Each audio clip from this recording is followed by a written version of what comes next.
आज के इस शुभ अवसर पर इस सभागार में उपस्थित मेरे समस्त आदरणीय आत्मीय सुजनों, मैं आप सबके चरणों में हृदय से वंदन करता हूँ और आपके सुख, समृद्धि, आनंद, स्वास्थ्य से भरे जीवन की मंगल कामना करता हूँ। सबसे पहले तो मैं आपको बता दूं, हर परिवार में घर का जो बड़ा होता है वो एक छतरी के समान होता है। आजकल जो परिवार टूट रहे हैं और कितने दुखी हैं, और अगर वो परिवार संयुक्त होते और उसके ऊपर उनके सास ससुर में से कोई भी रहे, एक रहे या दोनों रहे, तो नीचे वालों को कितना रिलैक्सेशन मिलता है। ये आपके लिए मैं मूवी लाया हूँ, संसार, आपको देने के लिए। इतना अच्छी तरह से समझाया है कि मेरी तो खोपड़ी खुल गई, आपकी भी खुलेगी जब ध्यान से देखोगी बिटिया। साधारणतः ये समझा जाता है कि जो व्यक्ति नियमित रूप से मंदिर, मस्जिद, गुरुद्वारे, चर्च में जाता है वो धार्मिक है। सही है ना भाई? मैं आई राइट और रॉन्ग? आप में से कितने लोग हैं जो नियमित रूप से मंदिर, मस्जिद, गुरुद्वारे में जाते हैं और धार्मिक हैं? हाथ ऊपर करेंगे। कबीर साहब ने कहा है, दया धर्म का मूल है। जिसके अंदर दया नहीं, दूसरे प्राणी के लिए संवेदनशीलता नहीं, वो कितने मंदिर जाए, घंटा बजाए, कुछ नहीं होने का। कवि प्रदीप ने कहा है, राम कहे और रहम करे ना, फिर कैसे सुख पाएगा। भक्त नामदेव की कथा बताते हैं, वो रामेश्वरम जल चढ़ाने जा रहे थे, गंगा से वो भर के लोटा, कावड़ वाले। रास्ते में एक गधा पड़ा था बेचारा, मरणासन, धूप बहुत, उसके अंदर संवेदनशीलता थी। उसने सोचा इसमें भी तो वही आत्मा है जो मेरे अंदर है, थोड़ा सा इसको भी पिला दो पानी। लोगों ने कहा पागल हुआ है, इतने मील से चलकर आ रहे हैं, पानी लेकर के रामेश्वरम शिव जी को चढ़ाना है, तुम इसको पिला रहे हो गधे को। बोले यार क्या करूं, मैं अपने आप को रोक नहीं पा रहा हूं, क्योंकि इसमें भी तो वही आत्मा है जो मुझ में है। इसको जो पीड़ा है, मेरे को खुद को एहसास हो रहा है वो जैसे पीड़ा मेरे को हो रही है, मैं नहीं छोड़ सकता। आप लोग जाओ। पिलाया, एक घूंट, दो घूंट, धीरे धीरे गड्ढे पे चेतना आने लगी। ऐसा करके पूरा लोटा ही उसको पिला दिया, और उस गड्ढे में से भगवान शंकर प्रकट हो गए। बोले बेटा तुम्हारा ये जो जल है ये मैंने स्वीकार किया, मांगो जो मांगना है। अब भक्त के मन में क्या मांगने की इच्छा, मेरे को आपसे कुछ नहीं चाहिए, मेरे को चाहिए कि आप अपना कर्तव्य ईमानदारी से निभाते हुए इस संसार में सुखी रहें, स्वस्थ रहें, आनंद में रहें, जाएं तो परम आनंद में समा जाएं। और वही मार्ग जो मेरे गुरुदेव ने मुझे बताया है। मैं तो 11वीं कक्षा पास हूँ, मैं क्या बताऊंगा, मैं कोई शास्त्री ज्ञानी कुछ भी नहीं। तो शंकर भगवान को बोलता है, भगवान बस हमेशा आपकी छवि मेरे मन में बसी रहे, आप मेरे हृदय में निवास करो। समाज के, संसार के, परिवार के सब कर्तव्य पालन करते हुए मेरा मन आपके छवि में लगा रहे, आपके चरणों में लगा रहे। मुझे तो सिर्फ ये वरदान दीजिए, और जीवन के अंतिम श्वास तक आपका नाम जपता रहूं, हृदय में आपका ध्यान रहे, बस, ताकि मेरा ये दुर्लभ मनुष्य जीवन सफल हो जाए। अब बताइए, वो भोले बाबा कितने खुश हुए होंगे कि इस भक्त को संसार की किसी चीज की भी कोई इच्छा नहीं है। यही तो सच्चा भक्त है, सच्चा संत है। तथास्तु।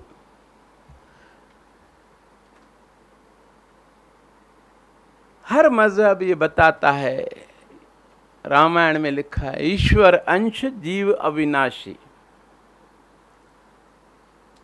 एक सूफी फकीर ने कहा है, आदम को खुदा मत कहो, आदम खुदा नहीं, लेकिन खुदा के नूर से आदम जुदा नहीं। दूसरे फकीर ने कहा, जिधर देखता हूं उधर तू ही तू है, कि हर शय में जलवा तेरा हू बहू है।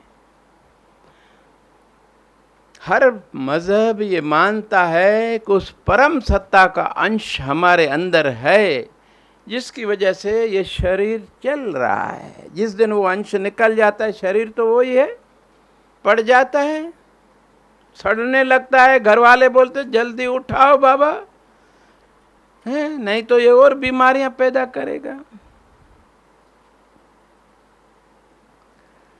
जब ये निश्चय हो जाता है कि हमारे अंदर भी वही परम सत्ता का अंश है और वो इन सब के अंदर है, हर सृष्टि के प्राणी में, पौधों में, जर्रे जर्रे में, इस हवा में कितने बैक्टीरिया वायरस होंगे, उन सब के अंदर है।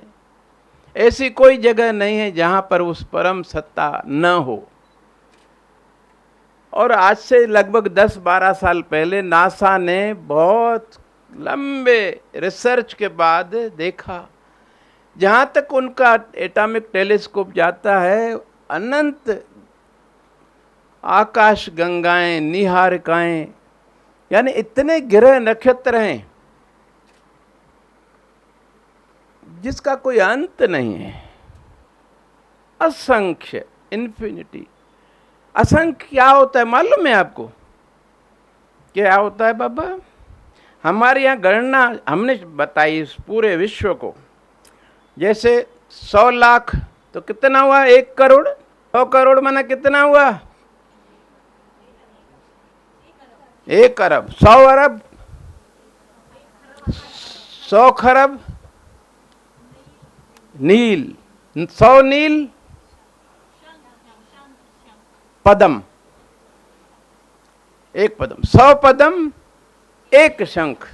उसके बाद नहीं है, उसके बाद असंख्य है, फिर इन्फिनिटी है। अंतिम जो है गणना शंख तक की गई। अब शंख में कितने पदम, अरब, खरब, सोचो तो दिमाग ही खराब हो जाता है। इसीलिए ये जितने ग्रह नक्षत्र तारे ब्रह्मांड में हैं, नासा ने देखा इनका तो कोई अंत ही नहीं है। जहां तक टेलीस्कोप देखता है, लगभग 150 प्रकाश वर्ष दूर तक का ग्रह नक्षत्र उन्हें दिखाई देता है, लेकिन उसके बाद भी अंत नहीं है। निरंतर उसका विस्तार हो रहा है ब्रह्मांड का। बोली ये क्या कारण है? हर एक ग्रह अपनी धुरी पे भी घूमता है और अपने मुख्य ग्रह के चारों तरफ भी घूमता है। जैसे सूर्य के चारों ओर हमारे ग्रह घूमते हैं, फिर भी आपस में टकराते क्यों नहीं है? उन्होंने बहुत रिसर्च करके देखा कि हम बीच में जो वैक्यूम है उसमें एक इलेक्ट्रिक चार्ज है। तो उन्होंने सोचा शायद जिसको ये चेतन, सत्य, चित्त, आनंद रूप कहते हैं, वो परम सत्ता को चैतन्य स्वरूप, ये जो इलेक्ट्रिक चार्ज है, यही शायद वो शक्ति है जो पूरे ब्रह्मांड को एक नियम के अनुसार चला रही है, संभाल रही है। और उन्होंने उस चार्ज को नाम दिया हीलियस। और ये माना कि एक परम सत्ता है जो इतने सारे ग्रह नक्षत्रों को, पूरे ब्रह्मांड को, जिसका कोई अंत नहीं हमें दिखता, संभाल रही है।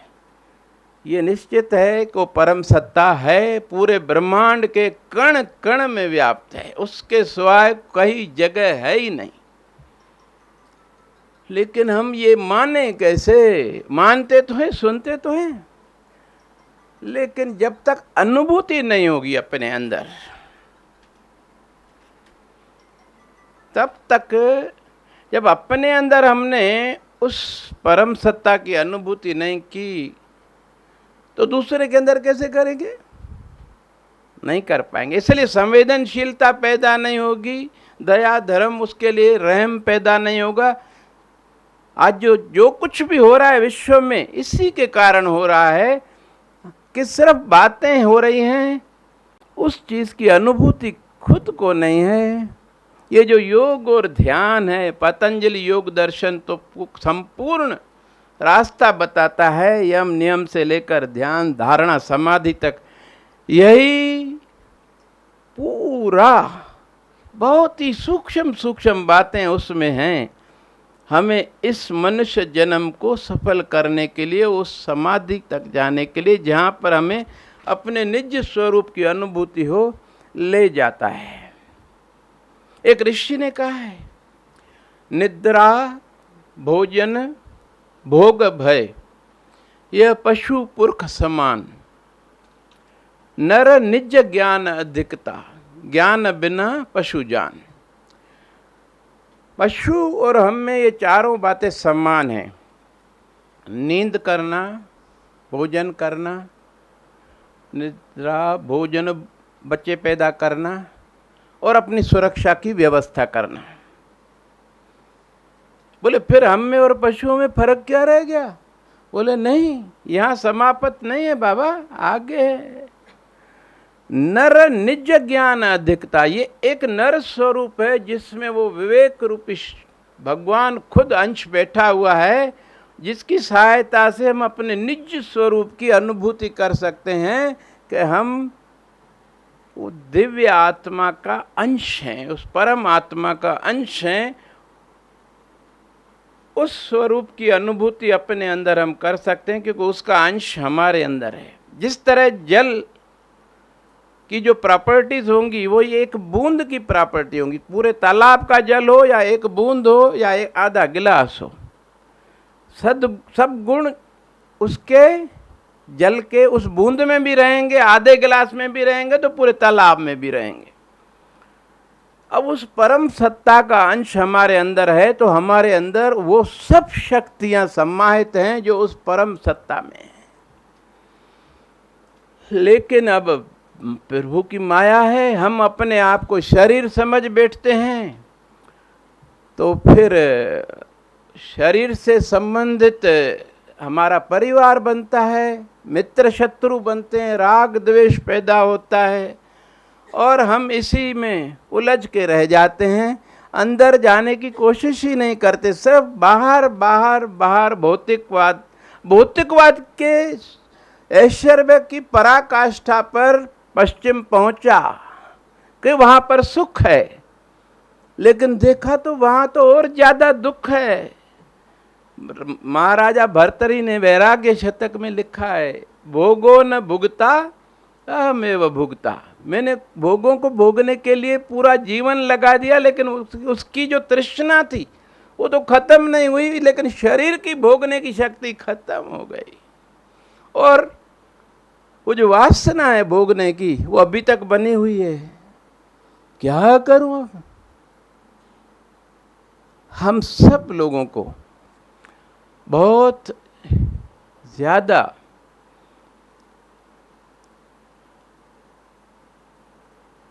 आवश्यक है कुछ समय एकांत में अपने साथ भी बैठें, अपने निज स्वरूप की अनुभूति भी करें। उसके लिए शरीर और मन का निर्मल होना आवश्यक है, नहीं तो एकाग्रता नहीं जमेगी। आपको मालूम है स्वामी विवेकानंद जी जब पढ़ते थे इतनी एकाग्रता से पढ़ते थे कि जो एक बार पढ़ लिया वो याद हो जाता था। महर्षि रमन बस बैठते थे आकर के, कोई सत्संग नहीं करते थे। सवेरे 3 बजे आकर अपने कक्ष में बैठते थे, मध्यम प्रकाश में साधक भी आकर बैठ जाते थे। बस बैठते ही वो इतना परिपक्व ध्यान में थे कि समाधिस्थ हो जाते थे। उनके प्रभाव से उस कक्ष में बैठे हुए सभी साधक समाधिस्थ हो जाते थे और उनको अंदर में अपने जो पिंडेशो ब्रह्मांडे, पूरा ब्रह्मांड हमारे अंदर है। इसीलिए हमारे संतों ने पहले बता दिया है, गुरवाणी में है कई कोट सस्य रसूर नक्षत्र, कई करोड़े, 1 करोड़ नहीं, कई करोड़े, अंत ही नहीं है। सूर्य हैं, नक्षत्र हैं, चंद्र हैं। किसने बताया? कहाँ देखा? दूरबीन तो थी नहीं तब। अंदर देखा, सब ब्रह्मांड पूरा हमारे अंदर है। श्री कृष्ण भगवान ने जो श्रीमद् भगवत गीता के समय अपना विराट स्वरूप दिखाया, वो पूरा हमारे अंदर है। राम भी हमारे अंदर है, रावण भी हमारे अंदर है। मैं आता हूं यथार्थ धरातल पर। हम सब लोग चाहते हैं कि हम लोग परिवार में, चाहे कार्यस्थल पर, चाहे समाज में, जहाँ भी रहें, हमारा एक प्रतिष्ठित सम्मानित स्थान हो।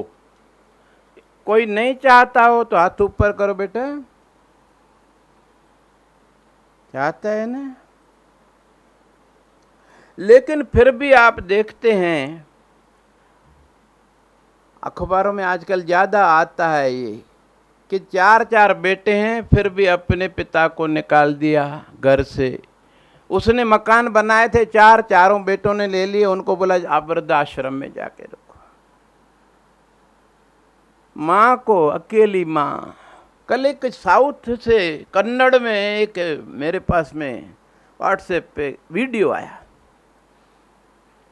वही बहू, बेटा, माँ बीमार है, खटिया पे पड़ी है। बहू बोलती भाई मैं नहीं कर सकती, मैं तुम्हारी बिटिया का करूं कि इसका करूं कि घर का काम करूं। बड़ों के प्रति अपना दायित्व तो नहीं निभाया, उनका आशीर्वाद नहीं लिया, जिससे उनके बच्चे सीखते कि बड़ों की कैसे सेवा की जाती है, किस विनम्रता से उनके आगे खड़ा रहकर बात की जाती है।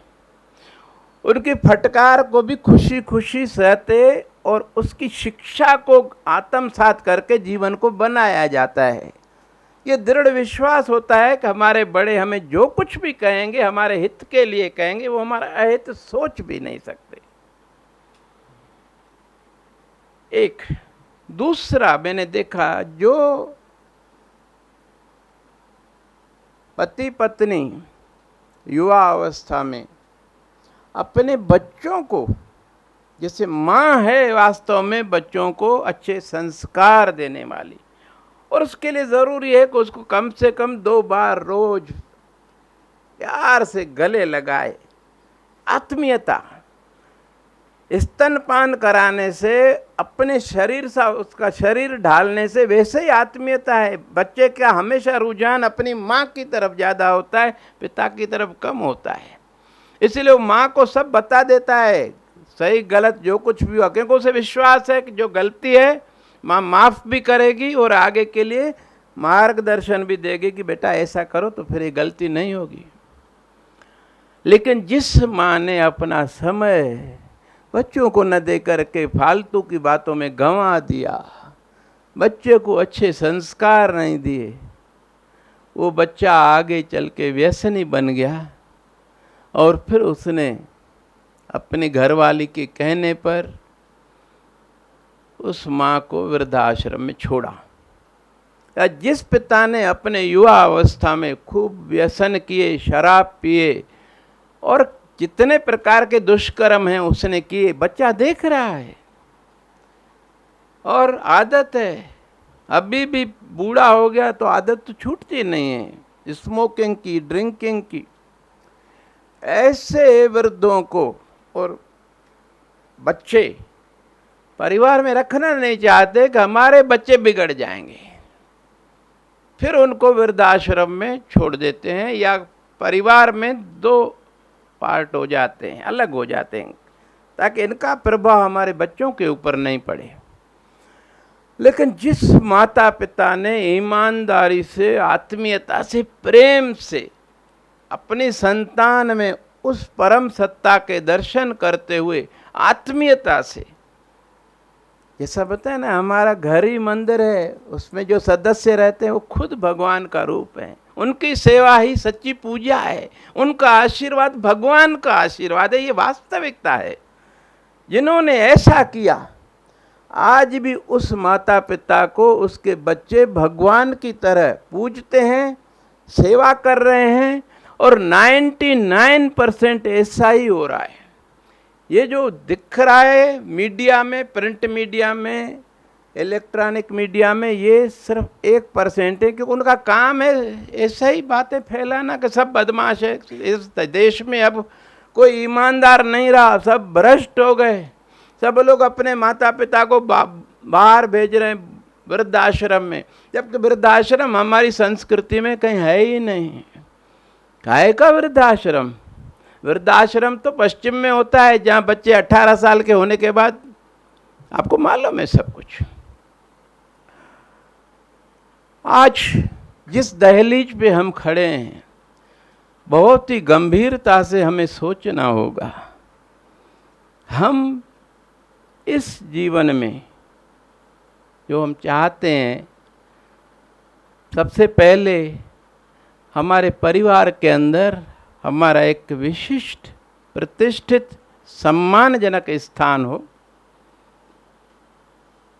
तो उसके लिए हमें अपने बड़ों को ही सम्मान देना होगा। अपनी वाणी में नम्रता, सौम्यता, शालीनता और धैर्य, सहन शक्ति। अगर वो कुछ गुस्से से बोल भी देते हैं तो हमारे चेहरे पर एक शिकन तक नहीं आनी चाहिए, क्योंकि हमें ये दृढ़ विश्वास है कि जो भी बोल रहे हैं हमारे हित के लिए बोल रहे हैं। प्यार से बोलें या डांट के बोलें, क्या फर्क पड़ता है, आखिर हमारे बुजुर्ग हैं।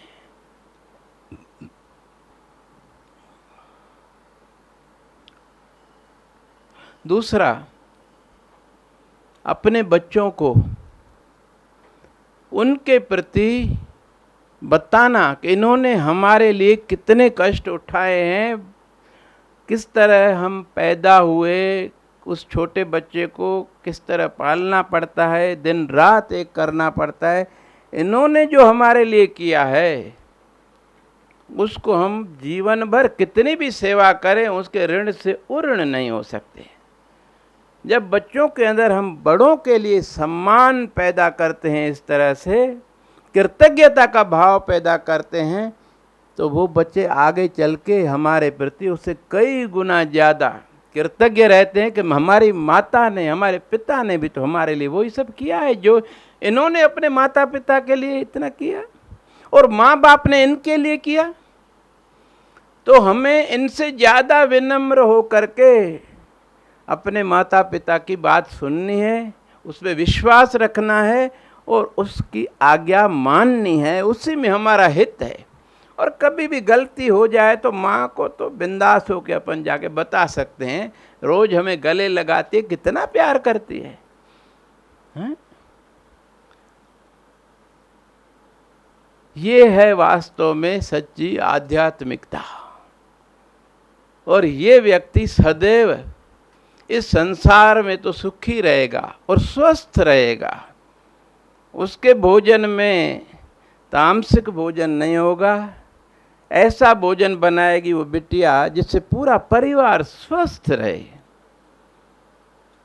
और उसका बात करने का तरीका, उसकी वाणी में ऐसा लगेगा जैसे फूल झड़ रहे हों।